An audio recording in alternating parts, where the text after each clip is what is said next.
Hey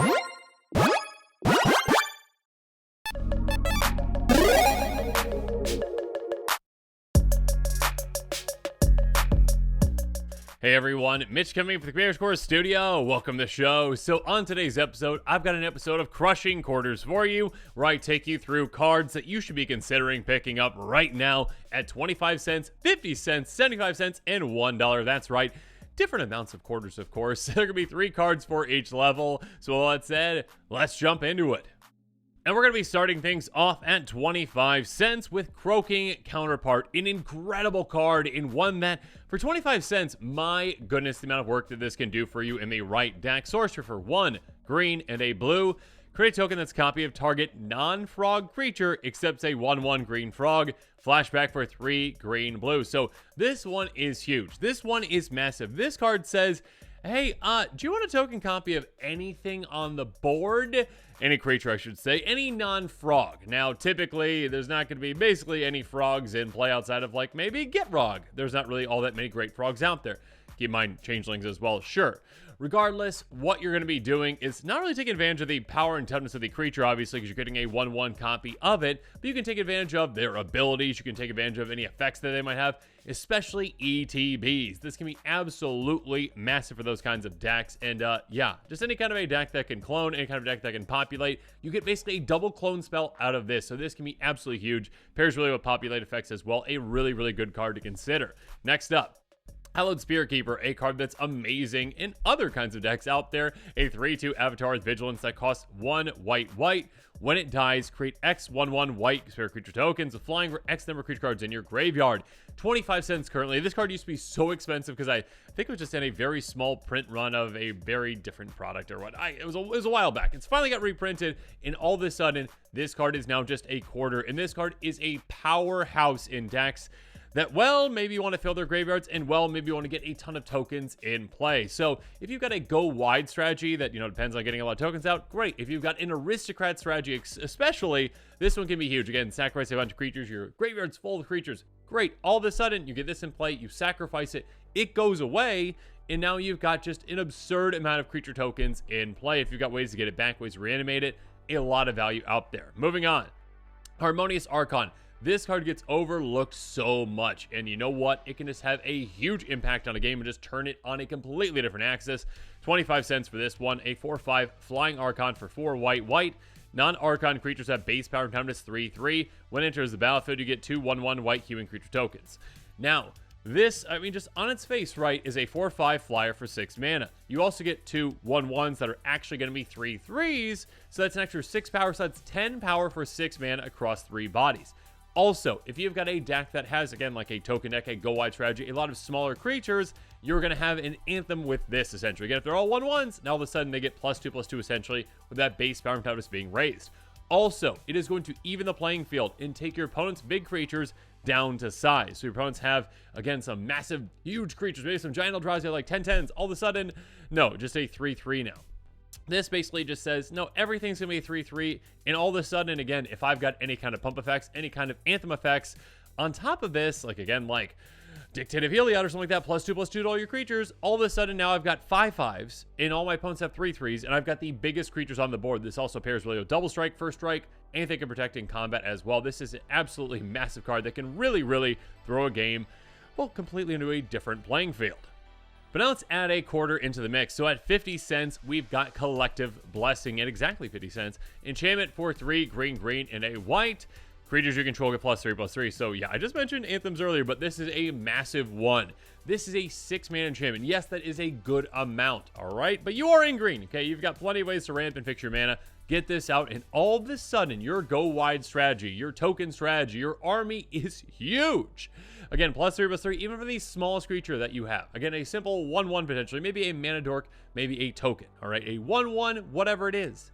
All of a sudden now is a 4/4. That is massive. It goes from a creature that your opponents don't have to worry about at all, essentially, in combat, to one that they really, really have to consider. And of course, your bigger creatures get even bigger. Again, for 6 mana, +3/+3, this is huge. Changes the entire dynamic of the game. If you've got a go-wide strategy, a token strategy, a creature-based strategy, definitely consider something like this. Next up, Deathbringer Thoctor, one that is a very interesting card and can have a lot of applications.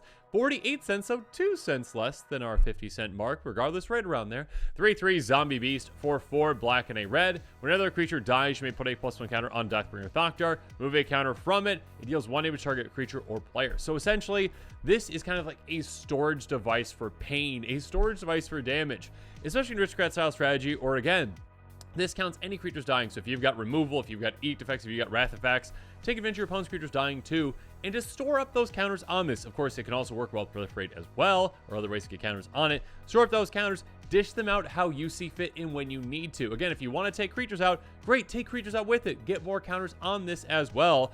I mean, this basically is just like, hey, if there's anything like 1/1s in play, this just takes them out, and then you get another counter on this, and then you can take another one out and get another counter on this. And then just store up all those counters, though, just to take someone else out, too. You can take out creatures, you can take out players. This is a huge card, again, Aristocrat-style strategies especially, or just removal strategies in general. Yeah, this card can deal out a lot of punishment and a lot of pain. And also consider, this along with, damage doublers and triplers, etc. Next up, Cabal Conditioning. This card is brutal. 50 cents currently. Sorcerer is 6 and a black. Any number of target players each discards cards from their hand equal the highest converted mana cost among permanents you control. 7 mana is a lot, but you know what is a game-ending effect, essentially? Okay, not game-ending, but nearly. Getting rid of your opponent's hands. Just saying like, oh, by the way, I have a hand, you have no hand. Yeah, I mean, this is a variable card, yes. So it's not going to work out for every deck or every kind of strategy, but if you've got a commander that, say, has, 5, 6, 7 plus converted mana cost, and you can guarantee that your commander is going to be in play and you cast this, all of a sudden, again, your opponents will have no hand, and you are left way ahead of them. Having no hand is not the end of the game for them, but it is spelling the end for them because they've got no way to stop you from doing what you want to do. They have to just hope they can top deck into something to help them out. Yeah, this is a crazy good card, a crazy brutal card, one that again is currently 50 cents. And yeah, again, for commanders that have 5, 6, 7 converted mana costs, definitely consider something like this as something to just completely throw your opponents off and out of the game. But now let's add another quarter into the mix. At 75 cents, we've got Dig Up. Well, actually 74 cents, so you save a penny. There you go. Source for a single green mana, but also has a cleave cost of 1 black, black, and a green. Search your library for a base land card, reveal it in your hand, then shuffle. So at a single green mana, you can go get a basic land. You can help fix your mana, essentially, and say, like, oh, I want to make sure I hit my land drop. It's early on the game. Definitely utilize this for that effect. If you're desperate and need a land, utilize it. If not, though, you can save it, and all of a sudden is a 4 mana tutor for anything you need. Again, cleaving takes out basic land, also takes reveal it. So all of a sudden, you just go search for any card in your library. This is essentially, again, Diabolic Tutor with flexibility. This is essentially like, hey, yeah, you know what? I early on can just utilize this, go get a land if I need it, or later on, yeah, 4 mana, exact same cost as Diabolic. Go get whatever card you need out of your deck, into your hand. Yeah, this card is fantastic. 75 cents is an absolute steal for it. Make sure you're considering a card like this a fantastic tutor. Next up, Viridian Revel. 75 cents is also a steal for this one because of the fact that treasures are everywhere in Commander. Now, gem for 1 green, green. Whenever an artifact is put in an opponent's graveyard from the battlefield, you may draw a card.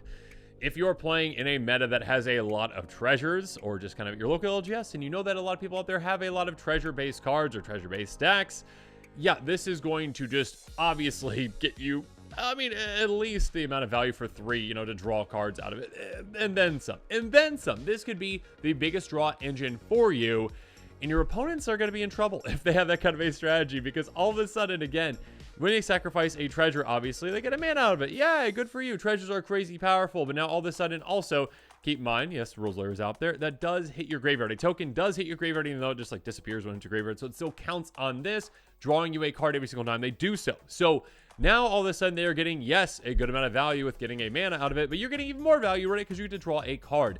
Obviously, this also, helps you out whenever someone maybe Vandal Blast and takes out all the artifacts on the table. Draw a ton of cards with that as well. Yeah. At first, obviously, this card was just, okay, a long time ago before treasure was really a thing. Now, with all those kinds of artifact tokens, okay, blood tokens, treasure tokens, clue tokens, food tokens, any kind of a token that's an artifact as well, you get a lot of extra value out of something like this, and treasures really put it over the hill, essentially. Not over the hill, but it really just kind of elevated its power level. Moving on to the last in this 75-cent category, we've got Dragon Arch. Artifact for 5, pay 2 tap, you may put a multicolored creature card from your hand on the battlefield. This is a very, very old card, or a reprint of a very, very old card, and finally it's underneath $1. But yeah, this card, if you have a multicolor creature-based strategy, or if you just have enough multicolor creatures in your deck, if you've got like an Dragon deck and you're running a ton of powerful dragons and many of them are multicolored, just kind of count those up and see how many you have, because this is a way to just cheat them into play. And 5 mana to get out, that's a decent amount. 2 mana to actually activate this and put it into play. But keep in mind that, I mean, that's cheaper than some of the dragons out there they might be utilizing, or again, other kinds of decks, different kinds of multicolored creatures. But yeah, you can utilize this again at instant speed whenever you want. There's no activate on the sorcery, so cheat it out into play for just 2 mana whenever you need to. And it's going to save you mana throughout the game, obviously, as you go on and on, getting more and more creatures into play with this. Obviously, this also gets around any kind of counter spells as well. If an opponent's just waiting for you to cast a really powerful, again, dragons is the example, and all of a sudden you're like, oh no, I'm just going to use this to just cheat it into play. Cool. Yeah, your opponents really do respect this kind of a card. It's a crazy good card in the right deck out there. Again, if you've got a lot of powerful multicolored creatures in your deck, make sure you're considering this card for just 75 cents. But now let's add another quarter into the mix, going up to 4 quarters, $1, and I cannot believe this card is 96 cents right now. Pick it up right now. Leyline of Anticipation, and some fantastic art for it as well. Enchant for 2 blue. If it's in your opening hand, you may begin the game with it on the battlefield. You may cast spells as the Delayed Flash. So obviously, percentage chance they actually have this in your opening hand is quite low. That being said, when this is in your opening hand, that is a really, really nice additional benefit. This is Vidalcan Ori for blue, essentially, though, again, with the added benefit of potentially being able to get into play for free. Being able to have, flash in every single one of your spells lets you just play at instant speed anytime. Any of your opponent's turns, just save up your mana, utilize it for the exact situations that you need, and just skip your turn. Just say, draw your card, go, okay, go. And then you can just do whatever you want on your opponent's turns. Absolutely having flash on your spells is an absurd advantage over your opponents. Just 4 mana to get this in play, or again, free in some situations. Yeah, I can't believe this one's less than $1 right now. Make sure you go pick it up if you got blue decks that can utilize it. Speaking of blue decks, Spell Swindle. This card is game changing. If you haven't seen the first episode of, well, my gameplay series, you'll know if you see it. If you see it, then yeah, Spell Swindle all of a sudden in close quarters. That is just seared into my mind on the play that was made against me. So yeah, make sure not to spoil too much, but make sure you check that out. Instant for 3 blue. Counter target spell, create extra tokens for X that spell's mana value.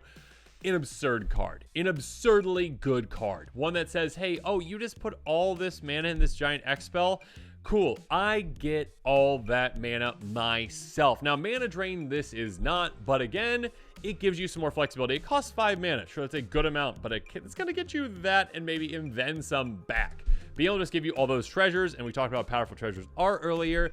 Yeah, being able to just save that mana up, utilize it on your own giant spells, or just utilize that mana throughout the game. Again, if you're just counter a giant X spell, again, like 10 plus mana X spell with this, all of a sudden you've got this massive influx of mana.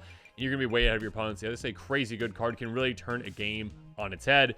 Finally, Progenitor Mimic, 95 cents. One of the best clones out there, in my opinion. A 0/0 shapeshifter for 6 mana, 4 green and a blue.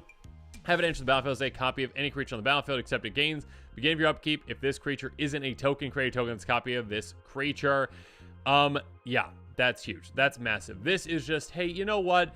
All of a sudden, I'm coming into play, and I can make an immediate impact. Again, if I'm copying a creature that has a massive ETB or a massive effect, cool, I get that effect immediately. But if this sticks around, even just one turn, the amount of value is essentially doubled. If this sticks around more than that, tripled, quadrupled. Just getting extra copies of that creature is absolutely absurd. Of course, you can take even more advantage of it with other ways to maybe copy a copy, like, you know, those populate type effects. You really take advantage of something like this. This is a crazy, crazy, crazy good card that, well, all of a sudden can just change a board state in absolutely no time. And again, it's any creature on the battlefield, not just your own. So if your opponent has a really good creature in play, all of a sudden, you're going to have more and more copies of that creature than they do. And yeah, really take over a game. So yeah, 95 cents is a great deal for this card. But yeah, I hope that you found some crushing quarters that can help you out. You know what? Either the 25 cent, 50 cent, 75 cent, $1.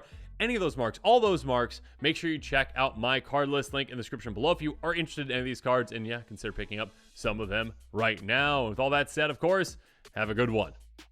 This show and episodes like this one are possible thanks to viewers like you. If you're looking for an easy way to help support this show, make sure that you like, share, and subscribe. Also, hit that bell notification icon so you don't miss any new episodes. You can also go check out our playmats and other merchandise at thecommandersquarters.com. We also have a ton of brand new t-shirt designs in stock, so make sure you check out those as well. Another easy way to support this show is with our TCG Player affiliate links. So whether you're buying a deck or individual cards, you can use this general link right here or one in the description. And the final way that you can support this show is by supporting us directly by becoming a patron. There are many benefits to being a patron, and I truly couldn't do this without all of their support.